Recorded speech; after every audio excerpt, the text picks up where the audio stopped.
Saudara, kalau bukan karena Habib yang keras, kalau bukan karena ajaran yang tegas, miras akan legal di Indonesia. Prostitusi tempat maksiat akan dibiarkan. Makanya saudara-saudara, sampai saat ini guru kita tertahan di penjara, masuk di penjara. Keinginannya apa? Hanya ingin Indonesia terbebas dari maksiat, saudara-saudara. Warahmatullahi wabarakatuh. Bismillahirrahmanirrahim. Alhamdulillahi rabbil alamin. الحمد لله الذي هدانا بعبده المختار من دعانا إليه بالإذن وقد نادانا لبيك يا من دلنا وهدانا صلى عليك الله بارئك الذي بك يا مشفع خصنا وهبانا مع آلك الأطهار معدن سرك الأسماء فهم سفن النجاة حمانا اللهم صل وسلم وبارك على سيدنا وحبيبنا وشفيعنا وقرة أعيننا سيدنا محمد نور الأنوار وسر الأسرار وترياك الأغيار وعلى مفتاح باب اليسار سيدنا ومولانا محمد المختار وآله الأظهار وصحبه الأخيار عدد نعم الله وإفضاله. Waba'ad, yang sama-sama kita cintai, yang sama-sama kita ta'zimi, yang sama-sama kita agungkan, segenap para alim ulama, para asatid, para tokoh masyarakat, para pemuka agama, para sesepuh, alhamdulillah telah hadir juga di tengah-tengah kita. Salah satu di antara dzurriyyahnya baginda Nabi besar Muhammad sallallahu alaihi wa ala alihi wa sahbihi wasallam, yakni Fadilatul Habib Al-Habib Mirza bin Yusuf Al-Gadri, dan seluruh para kiai, para ajengan, para tokoh masyarakat yang tidak dapat saya sebutkan namanya satu persatu. Kita doakan beliau-beliau semuanya, semoga Allah subhanahu wa ta'ala memberikan kepada beliau keberkahan bagi umurnya, disehatkan zahir batinnya, dimudahkan segala urusannya, diistiqamahkan dalam ibadah dan dakwahnya, amin ya rabbal. Dan seluruh para hadirin hadirat yang hadir pada malam yang mulia ini, khususnya yang sama-sama kita cintai, yang sama-sama kita muliakan, yakni ketua daripada panitia Sahibul Hajah wa Sahibul Bait Kiai Sutisna beserta seluruh para keluarganya yang tidak dapat saya sebutkan namanya satu persatu. Semoga beliau dan seluruh keluarganya diberkahi oleh Allah subhanahu wa ta'ala, dimudahkan segala urusannya oleh Allah subhanahu wa ta'ala, amin ya rabbal. Dan seluruh hadirin hadirat, bapak-bapak, ibu-ibu, dan khususnya para pemuda-pemudi Islam sekalian, hadirnya Anda, duduknya Anda, semoga datangnya Anda di majlis ilmu, duduknya Anda di majlis salawat, Anda tidak akan pulang ke rumah Anda kecuali dosa Anda diampuni oleh Allah, derajat Anda diangkat oleh Allah, hajat Anda dikabulkan oleh Allah, yang sakit disembuhkan penyakitnya, yang sulit rezekinya digampangkan oleh Allah, berkah baginda Nabi besar Muhammad, amin ya rabbal alamin. Ahibba'il kiram, saudara-saudara yang dimuliakan oleh Allah subhanahu wa ta'ala, alhamdulillah pada malam yang mulia ini, di tempat yang mulia ini, pada waktu yang mulia ini, Allah subhanahu wa ta'ala mendudukkan kita di majlis yang mulia, di tempat yang mulia, pada waktu yang mulia. Sebab kenapa? Karena Anda duduk pada acara yang mulia ini telah memuliakan kekasih Allah yang paling mulia, baginda Nabi besar Muhammad. Saudara-saudara yang dimuliakan Allah, dikatakan di dalam suatu syair, ma madahtu Muhammadan bi qasidati walakin mudiha qasidati bi Muhammadin. Aku tidak pernah memuji Nabi dengan syairku. Aku tidak pernah mengagungkan Nabi dengan syairku. Aku tidak pernah memuliakan Nabi dengan syairku. Tetapi syairku yang menjadi terpuji karena telah memuji baginda Nabi Muhammad. Syairku yang menjadi agung karena telah mengagungkan baginda Nabi Muhammad. Syairku yang menjadi mulia karena telah memuliakan baginda Nabi besar Muhammad sallallahu alaihi wasallam. Saudara-saudara, saya dan kalian umat yang hidup di akhir zaman, saya dan kalian belum pernah menatap wajah indah baginda Nabi Muhammad, belum pernah bertatapan langsung dengan Rasulullah. Saya dan kalian ini pendosa, bangunnya maksiat, mau tidur maksiat, jalan maksiat, kenyangnya maksiat, lapar maksiat. Saya dan kalian menjadi mulia bukan karena ibadah kita, bukan karena bolak-balik naik haji, bukan karena banyaknya sedekah. Saya dan kalian menjadi mulia karena kita menjadi pengikut, karena kita menjadi umat yang terbaik baginda Nabi besar Muhammad sallallahu alaihi wasallam. Bahkan saudara-saudara, diceritakan di dalam kitab As-Sayyid Al-Habib Profesor Dr. Al-Muhaddis As-Sayyid Muhammad bin Alawi bin Abbas Al-Maliki Al-Hasani Al-Makki. Di dalam kitab beliau dikatakan, saudara-saudara, ada satu kitab namanya Syarafu Ummat Muhammad, kemuliaan-kemuliaan umat baginda Nabi Muhammad. Di situ diceritakan dahulu kalau orang-orang Bani Israel, dahulu kalau orang-orang yang menjadi pengikut Nabi-Nabi Adam, Nabi dan lainnya, Nuh, Idris, Lut dan lain sebagainya sampai Nabi Isa, itu kalau berbuat dosa, kalau berbuat maksiat, kalau lupa kepada Allah, meninggalkan perintah Allah, mereka dikasih satu sebilah pisau atau dikasih satu pedang, kemudian mereka dikumpulkan di satu lapangan atau di satu tempat, mereka disuruh bacok satu dengan yang lain, disuruh bunuh satu dengan yang lain. Agar apa? Kalau mereka sudah mati, kalau mereka sudah terbunuh, maka dosa-dosa mereka diampuni oleh Allah Subhanahu wa ta'ala. Tetapi berbeda dengan kita berbeda dengan mereka, Pak. Kenapa? Walaupun kita banyak dosa, walaupun kita banyak maksiat, Allah tidak pernah memerintahkan Nabi Muhammad untuk menyuruh kita saling membunuh satu dengan yang lain. Cukup saudara-saudara, kita ingin minta doa kepada Allah, bertobat kepada Allah. Rabbana zalamna anfusana wa illam taghfir lana wa tarhamna lanakunanna minal khasirin. Rabbi ja'alni muqimas salah wa min dhurriyyati Rabbana wa taqabbal du'a. La ilaha illa anta subhanaka inni kuntu minadh dhalimin. Kita cukup menyesali dosa kita, kita cukup minta maaf kepada Allah. Dimanapun kita berbuat dosa akan diampuni oleh Allah. Kenapa? Bukan karena doa kita yang mustajab, bukan karena khusyuknya kita dalam sholat, bukan, tetapi doa kita dikabulkan oleh Allah, taubat kita diterima oleh Allah, dosa kita diampuni oleh Allah, sebab kita ini mempunyai intisab, mempunyai hubungan dengan siapa? Kepada siapa? Kepada baginda Nabi Muhammad, kepada Rasulullah. Allah nggak melihat kitanya, tidak. Allah melihat kita ini bagian daripada umat baginda Nabi Muhammad sallallahu alaihi wasallam. Maka berbahagialah ibu-ibu dan bapak-bapak pada malam yang mulia ini. Anda datang pada syariatnya diundang oleh tuan rumah, tapi hakikatnya yang mengundang Anda bukan tuan rumah. Yang ngisi apa yang mengizinkan Anda melangkahkan kaki bukan tuan rumah, tapi la haula wala quwata illa billahil aliyil azim. Dia yang memberikan Anda mampu berjalan ke majelis ini. Dia yang mampu memberikan kedua mata Anda untuk melihat majelis ini. Dia yang memberikan kekuatan bagi Anda untuk membawa jasad Anda di majelis ini. Dialah Allah, zat yang senantiasa wujud. Dia Allah, zat yang senantiasa ada walaupun seluruh makhluk nanti akan musnah. Dialah Allah, raja di atas para raja.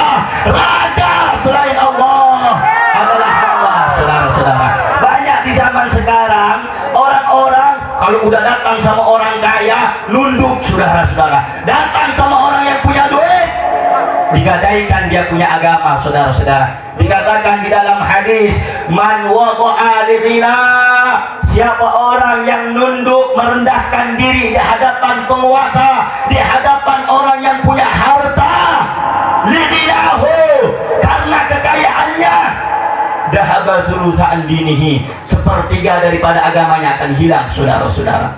Makanya kalau mau nunduk itu sama orang tua, kalau mau nunduk itu sama ulama, kalau mau nunduk itu sama ajian, kalau mau nunduk itu kepada orang soleh, bukan kepada orang yang punya uang, saudara-saudara. Kenapa? Pada hakikatnya harta mereka milik Allah, saudara-saudara. Makanya jangan tertipu Anda. Kalau udah datang orang kaya, disambut rame. Kalau ulama bikin pengajian, gak ada yang datang, saudara-saudara. Sepi majelisnya. Inilah akhir zaman, keadaan umat sekarang, saudara-saudara. Mereka melihat apa yang zahir, mazahir, yang tampak saja membuat mereka tergiur, tapi asrar, bagian dalam mereka nggak mengetahui. Sehingga kamu datang di acara yang mulia ini, di waktu yang mulia ini, berkumpul dengan ulama, datang bersama ulama, mendengarkan nasihat ulama, mendengarkan nasihat ajengan, mendengarkan nasihat para kiai. Tujuannya apa? Bidawail qulub, mengobati hati. Apakah hati bisa sakit, Bib? Apakah hati bisa berpenyakit, Bib? Ya, hati bisa sakit, saudara-saudara. Sakitnya hati berbeda dengan sakitnya badan, saudara. Kalau badan, kamu datang ke dokter bisa sembuh, tapi kalau penyakit hati nggak bisa. Apa penyakit hati? Sombong, ujub, dia pengen dipuji oleh orang lain, pengen dilihat oleh orang lain, takabur, laga, jalan seakan-akan punya sendiri, saudara. Kalau jalan udah kayak punya dia, saudara-saudara. Innallaha la yuhibbu man kana mukhtalan fakhura. Allah nggak suka orang yang sombong. Allah nggak suka orang-orang yang bangga diri. Nggak mau Allah Subhanahu wa ta'ala. Makanya kamu datang ke majelis ini, Bu, Pak, semuanya anak-anak muda, biar kamu tahu bagaimana mengobati hati. Karena hati ini adalah inti daripada seluruh anggota tubuh kita. Sehingga baginda Nabi besar Muhammad sallallahu alaihi wasallam bersabda, ala inna fil jasadi mudghah, sesungguhnya ketahuilah, kata Rasulullah, di dalam jasad itu ada segumpal daging.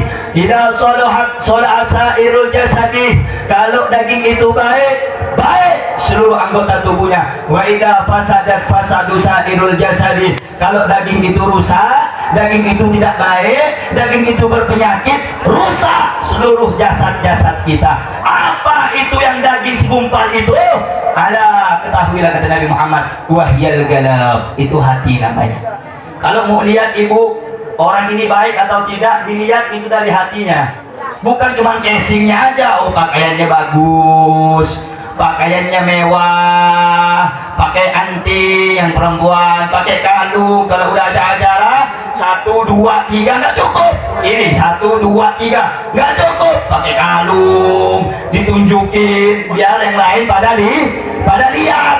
Itu hatinya nggak bener, itu pengen dilihat sama orang. Makanya kalau pengen lihat orang itu baik atau tidak, lihat hatinya. Bagaimana hatinya? Kalau hatinya baik, maka insya Allah seluruh anggota jasadnya akan baik. Oleh karena itu, duduknya Anda di majelis ini, datangnya Anda di majelis ini untuk memperbaiki hati, untuk mengikuti baginda Nabi besar Muhammad sallallahu alaihi wasallam. Kamu lihat banyak para ulama, banyak para kiai, mumpung mereka masih hidup, mumpung beliau masih ada, mumpung beliau masih hidup di antara tengah-tengah kita, datang ke ulama, silaturahmi sama ulama, berkunjung kepada ulama. Sebab kenapa? Gala Rasul sallallahu alaihi wasallam, bersabda Nabi Muhammad sallallahu alaihi wasallam, man zara aliman faka'annama zarani, barang siapa yang berkunjung kepada ulama, maka seakan-akan sama dia berkunjung kepadaku. Kalau ibu dan saya tidak pernah bertemu dengan Nabi Muhammad, pengen bagaimana rasanya duduk dengan Nabi Muhammad, sukalah Anda, senanglah Anda duduk di majelisnya para ulama. Makanya kalau buat apa, ada acara ada pengajian ulama, datengin, karena duduk bersama mereka, hadir bersama mereka, sama seperti duduk bersama baginda Nabi Muhammad sallallahu alaihi wasallam. Waman sofaha aliman faka'annama sofahani. Barang siapa yang berjabat tangan dengan ulama, cium tangan ulama, faka'annama sofahani, sama seperti mencium tanganku. Saudara-saudara, cuma untuk yang perempuan ini jangan persalaman sama ulama, nggak boleh, kecuali ada hail penghalang, itu pun masih dikhawatirkan fitnahnya, walaupun secara ilmu fikih kulitnya tidak bersentuhan langsung karena ada penghalang pakai kain atau apa. Tetapi para ulama, orang-orang soleh, mereka nggak mau seperti itu, saudara-saudara. Maksudnya bagaimana, Bib? Saya pengen salaman dengan ulama, ya cari daripada ustazah, ulama-ulama yang dari kalangan orang-orang perempuan, cium tangan mereka, kagumkan mereka. Saya kasih tahu, kalau salaman sama ulama itu kalau di atas, di punggung tangan, ini namanya ta'adduban, adab kita sama ulama. Begini, nyiumnya di sini, ta'adduban namanya. Kalau di telapak tangannya, ini namanya tabarrukan, ngambil berkah. Karena ulama itu kalau megang apa-apa atau nulis itu bagi yang di sini, bukan yang di sini. Makanya saya diajarkan oleh guru-guru saya, termasuk kalau Habib Bahar bin Sumit itu ngajarkan kepada santri-santrinya, itu kalau salaman dibolak-balik, di atas, di belakang, simpan di kepalanya. Supaya apa? Supaya ulama tadi atau guru tadi mendoakan muridnya. Makanya kalau salaman nanti yang benar, bukan simpan di dahi, di pipi. Anak-anak zaman sekarang kan begitu salamannya, disimpan di pipi, disimpan di jidat, lama-lama simpan di mana?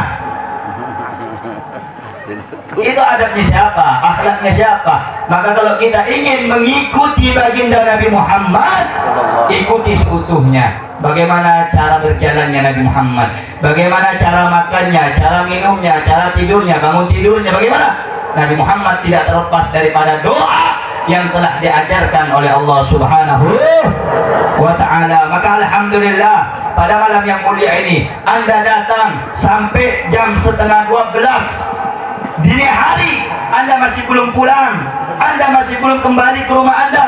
Insya Allah Anda termasuk orang-orang yang dimuliakan oleh Allah, digampangkan urusannya oleh Allah. Amin ya Rabbal.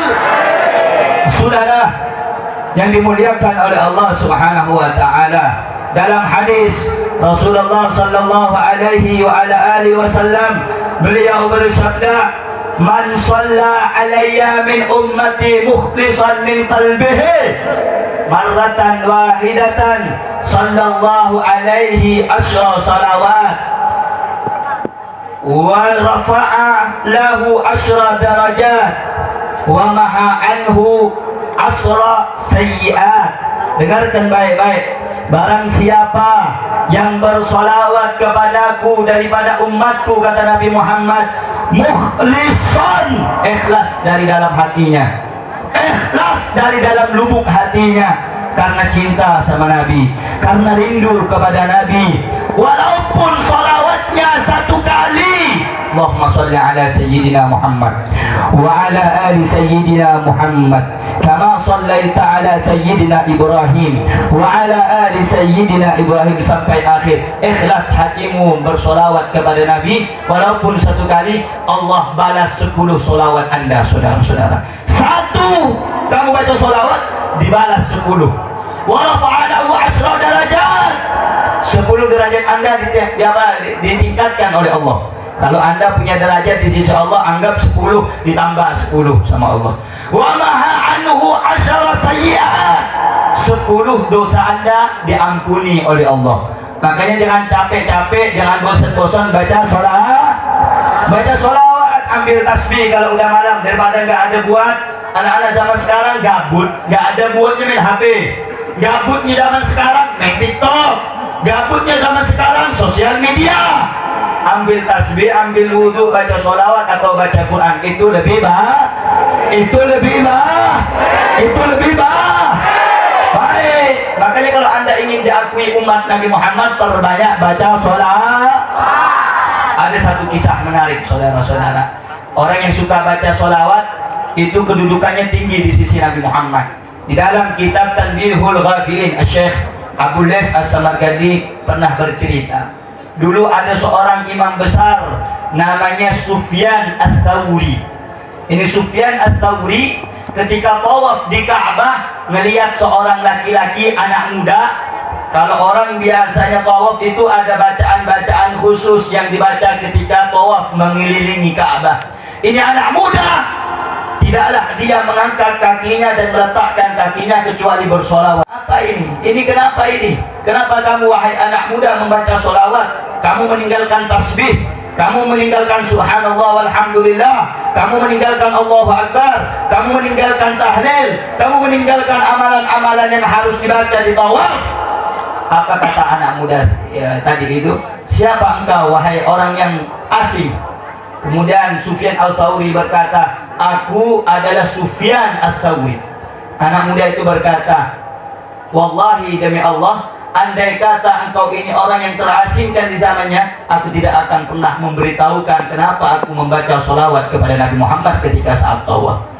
Akhirnya orang-orang anak-anak itu pun bercerita kepada Sufyan Ats-Tsauri, suatu ketika saya keluar untuk menunaikan ibadah haji bersama orang tuaku, bersama ayahku.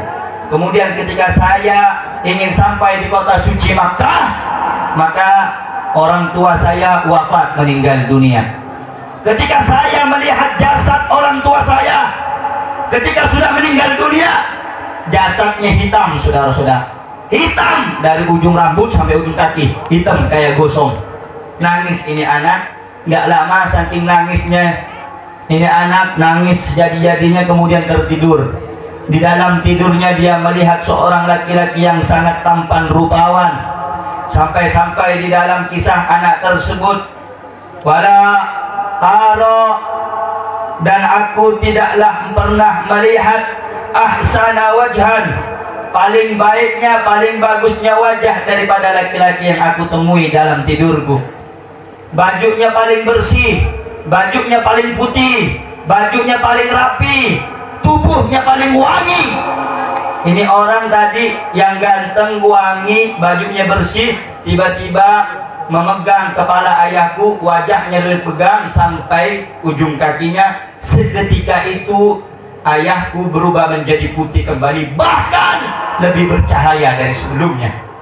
Kaget ini anak. Ketika orang itu mau pergi, ditarik bajunya, ditanya, man anta ya Abdullah, siapa engkau wahai hamba Allah?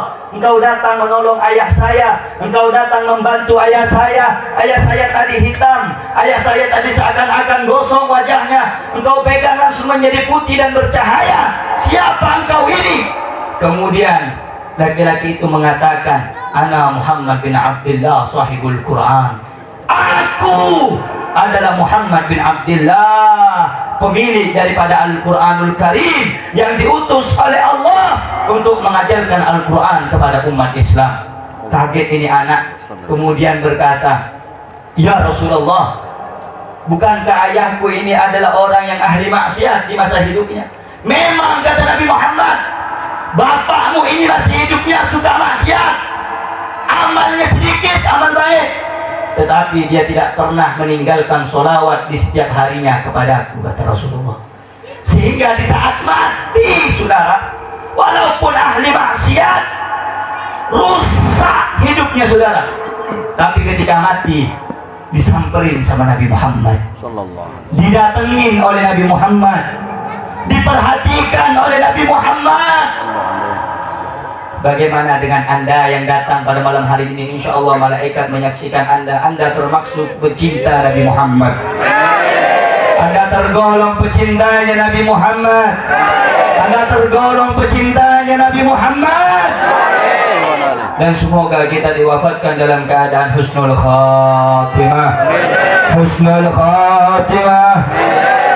Amin ya rabbal alamin. Saudara-saudara, terakhir yang ingin saya sampaikan, setelah kita mengenal, setelah kita mengetahui bagaimana kemuliaan umat Nabi Muhammad, bagaimana kemuliaan umat Islam, bagaimana kemuliaan orang yang membaca sholawat, membaca pujian kepada Rasulullah sallallahu alaihi wasallam. Kalau Anda tidak mampu memuliakan Nabi secara sempurna, kalau Anda tidak mampu mengagungkan Nabi secara sempurna, maka minimal Anda mengamalkan apa yang telah diwasiatkan oleh baginda Nabi Muhammad sallallahu alaihi wasallam. Apa wasiatnya Nabi? Wasiatnya Nabi di dalam kitab Ihya'ul Mayyit bi Fadilati Ahlul Bait, di dalam kitab Syaraful Mu'abbad li Ali Muhammad, Syekh Yusuf bin Ismail bin Yusuf An-Nabhani, Al-Imam Ibn Hajar Al-Asqalani, dan para ulama-ulama yang lain menulis daripada wasiat atau hadis baginda Nabi Muhammad sallallahu alaihi wasallam. Kata Nabi Muhammad, inni taraktu fikum thaqalain ma in tamassaktu bihima lan tadhillu ba'di abada. Dengarkan baik-baik. Aku tinggalkan dua perkara kepada kamu, wahai umat Islam, kata Rasulullah, sebelum aku meninggalkan kalian menghadap Allah. Kalau kalian pegang ini dua pusaka, kalau kalian pegang ini dua wasiat, kalau kamu pegang ini dua hal, lam tadillu ba'di abada, engkau tidak akan tersesat selama-lamanya. Apa yang pertama? Kitab Allah, Al-Quran. Kau pegang, kau amalkan, kau baca, kau renungi, kau fahami, kau amalkan, kau ajarkan kepada orang. Baca itu Al-Quran, amalkan itu Al-Quran. Zaman sekarang Al-Quran hanya menjadi pajangan. Kadang-kadang na'udzubillah min dzalik, pajangan Al-Quran sampai berdebu, sampai dihinggapi oleh laba-laba, saudara-saudara. Saking jarangnya dibaca, saking tidak pernahnya dibuka, itu kita lebih banyak main HP. Al-Qurannya nggak dilihat. Itu yang pertama. Kalau pengen selamat, baca Al-Quran, fahami Al-Quran, renungi Al-Quran, amalkan isi kandungan Al-Quran, dan ajarkan kepada orang lain Al-Quran. Yang kedua, poin terakhir yang ingin saya sampaikan, kalau pengen selamat dunia akhirat, pengen dapat cintanya Nabi, pengen dapat syafaatnya Nabi, apa kata Nabi Muhammad? Wa itrati ahla baiti, jaga cucuku, kata Nabi Muhammad. Sayangi cucuku, kata Nabi Muhammad. Hormati mereka, agungkan mereka. Walaupun pada hakikatnya seluruh para habaib tidak mencari dan meminta pujian daripada Anda, tetapi kewajiban saudara-saudara dalam hadis, ahibbullah lima yaghdukum bihi min ni'amih, wa ahibbuni li hubbillah, wa ahibbu ahla baiti li hubbi. Cintai aku dan keluargaku karena Allah, kata Nabi Muhammad. Kalau Anda mencintai Allah, cintai dulu Nabi Muhammad. Kalau Anda ingin mendapatkan cintanya Nabi Muhammad, cintai Ahlul Bait, keluarganya baginda Nabi Muhammad sallallahu alaihi wasallam. Kamu tahu anjing, saudara? Anjing tahu? Tahu anjing? Najis, betul? Hina, betul? Sampai di dalam ilmu fikih, derajat najisnya paling parah. Najis mughallaqah, najis anjing, saudara, hina. Tapi Allah abadikan di dalam surat Al-Kahfi, sampai ada satu ulama di dalam syairnya mengatakan, faza kalbun bihubbi ashabi kahfin, anjing yang hina menjadi mulia, diabadikan namanya dalam Al-Quran karena mencintai ashabul kahfi, saudara-saudara. Fakaifa ashqa, bagaimana mungkin orang akan celaka bihubbi ahli baitin Nabi, sebab dia mencintai keluarga baginda Nabi Muhammad sallallahu. Anjing hina ditulis sama Allah dalam Al-Quran namanya. Apalagi Anda umat Islam yang beriman, cinta sama keluarga Nabi, menjaga keluarga Nabi, menyayangi keluarga Nabi, maka Anda akan dijaga oleh Allah Subhanahu wa ta'ala. Oleh karenanya, di akhir zaman ini, saudara-saudara, banyak orang-orang yang melemahkan perjuangan dakwah para habaib. Terlebih lagi habaib yang keras, terlebih lagi habaib yang tegas. Dibilang intoleransi, dibilang anti Pancasila, dibilang ingin membuat negara dalam negara, dibilang ingin merontak kepada negara. Wallahi, demi Allah mereka tidak pernah menginginkan seperti itu. Mereka keinginannya cuma satu, saudara. Apa keinginan mereka? Keinginan mereka supaya keadilan ditegakkan di negara kita, negara Republik Indonesia. Allahu Akbar. Kamu lihat zaman-zaman sebelumnya, miras mau dilegalkan. Dulu miras mau dibolehkan, saudara. Waktu itu setahun yang lalu. Prostitusi dibiarkan, narkoba dibiarkan, pelacuran dibiarkan. Itu yang diperangi oleh habaib-habaib yang keras, saudara. Sebab kalau anak-anak muda kita sudah kena narkoba, udah kena yang namanya main judi, Anda orang tua yang akan menjadi sasaran berikutnya. Kamu lihat di beberapa tempat, gara-gara narkoba, gara-gara minuman keras, anak bunuh bapak, anak bunuh ibu, bapak bunuh anak, anak perkosa ibu, bapak perkosa cucu. Kenapa? Itu karena perbuatan yang dia lakukan minuman keras. Makanya jangan dibiarkan. Kalau Anda tidak bisa mengikuti, Anda takut untuk ikut ulama yang keras, yang tegas, Anda doakan semoga mereka dimudahkan oleh Allah. Amin. Jangan cuma diam. Ini ada yang ngomong lagi, oh itu bagian yang keras-keras itu nggak usah diikutin itu. Saudara, kalau bukan karena Habib yang keras, kalau bukan karena ajaran yang tegas, miras akan legal di Indonesia. Prostitusi tempat maksiat akan dibiarkan. Makanya saudara-saudara, sampai saat ini guru kita tertahan di penjara, masuk di penjara. Keinginannya apa? Hanya ingin Indonesia terbebas dari maksiat, saudara-saudara. Makanya kalau ada maksiat di sini, minuman keras, bubarin, betul? Bubarin, betul? Kalau nanti di komplek-komplek kita, di kampung kita ada sabu-sabu, bubarin, betul? Bubarin, betul? Berani atau tidak? Berani atau tidak? Berani atau tidak? Oh, nanti diancam sama preman. Berani apa enggak? Berani atau enggak? Nanti diancam sama preman. Nanti kamu dibunuh sama preman. Nanti kamu dibaco sama preman. Berani apa tidak? Berani apa tidak? Berani apa tidak? Siap tegakkan amar ma'ruf nahi munkar.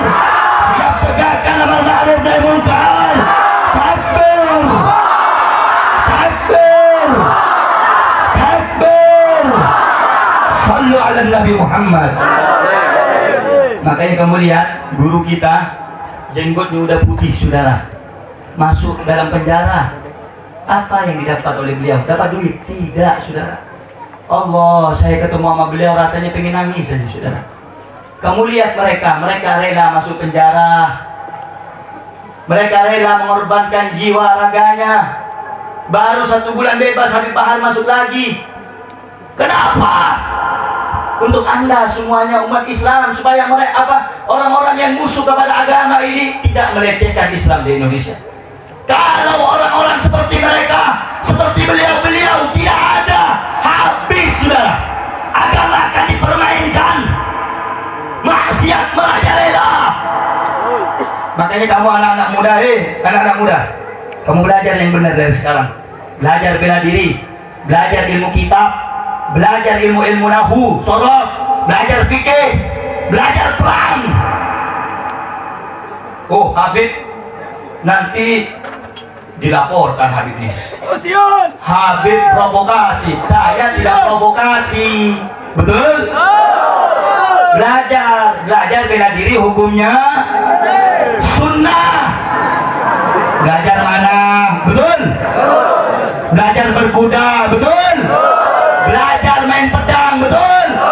Belajar berenang, betul? Hukumnya bisa jadi wajib. Kapan? Kalau andai kata negara agama membutuhkan, saudara. Yang pertamanya sunnah menjadi wajib karena menjaga agama hukumnya wajib.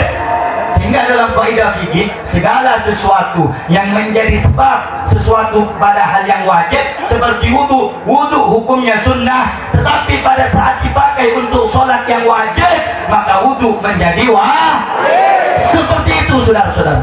Belajar sekarang. Hei anak-anak muda, kau jangan ketawa-ketawa kamu. Nanti hidup masa kamu ini, kamu nanti sekarang musuh agama, musuh negara, seperti yang kamu lihat sekarang. Nanti di masa kamu akan lebih dahsyat, saudara. Makanya kau siapkan dan sekarang kuatkan bentengmu, kuatkan imanmu, saudara. Jangan ketawa-ketawa cengengesan. LGBT dibiarkan berkembang, miras dibiarkan berkembang, prostitusi depan maksiat dibiarkan berkembang. Makanya harapan bangsa dan Indonesia, harapan agama ada pada pundak-pundak kalian, wahai pemuda-pemudi Islam. Sehingga wasiat saya yang terakhir, wahai anak-anak muda Islam, bangkit kamu, lihat ulama perjuangan mereka, bangkit kamu melawan, bangkit wahai singa-singa Allah. Kamu ini adalah singa-singa Allah. Bangkit kamu wahai laskar, wahai pejuang. Bangkit kamu bela agama, bangkit kamu bela Islam, bangkit kamu jaga para ustaz.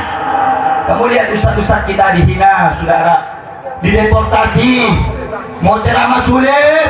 Makanya kamu anak muda sebagai pengawal mereka harus punya basic, harus punya mental, harus punya keinginan, harus kuat ilmunya, kuat tenaganya, kuat hatinya, kuat fisiknya, kuat bela dirinya, saudara. Masa nanti mau perang pakai ilmu nahu, masa mau perang pakai ilmu alat? Ya nanti kalau mau jaga ulama pakai ilmu bela. Kalau ngadapin ulama-ulama bayaran, ulama-ulama yang imanuhum fi amplopihim, ulama-ulama yang imannya ada di amplop, baru lawannya pakai ilmu agama. Jelas atau tidak? Jelas atau tidak? Saya tanya sekali lagi, orang yang ada di sini siap jaga ulama? Siap jaga habaib? Siap jaga agama? Takbir! Takbir! Takbir! Bela agama berani atau takut? Jawab yang kencang, berani atau takut? Berani atau takut? Berani atau takut? Bela Islam berani apa takut? Jaga ulama berani apa takut? Yakin berani? Yakin berani? Semua angkat tangannya, takbir! Takbir! Takbir! Sallu ala nabi! Salli wa sallim wa barik alaihi.